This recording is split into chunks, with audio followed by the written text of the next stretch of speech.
Nakakatanggap ka rin ba ng ganitong klaseng notification sa iyong professional dashboard?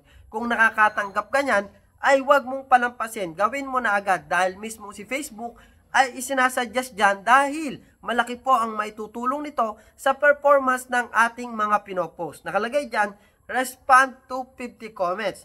Responding to comments on your content can improve its performance. Kasi nga po mga Lodino, kapag tayo ay nagre-reply sa mga comment doon po sa ating mga post, ay lalo pong tumataas ang engagement. At the more po na dumadami ang engagement ng bawat post natin, ay the more po na ang chance ng ating video ay tumaas ang views. The more po kasi yan na i-recommend ni Lolo Mets sa mas malaking audience kapag ka po tumaas ang views ng ating mga videos. Kaya kung sakali man na kayo ay makareceive ng ganitong klaseng notification, ay gawin nyo agad. At syempre, kahit po walang ganyang klaseng notification mga Lodino, regular, mag-reply po kayo sa comment sa inyong mga video dahil malaki po ang may tutulong noon sa ating mga post. Kaya naman mga Lodi, i-make sure nyo din na nakapublic yung ating mga comment section dahil po madalas sa mga nagsisimula pa lang ay hindi po nakapublic yung kanilang comment section kaya hindi makapag-comment yung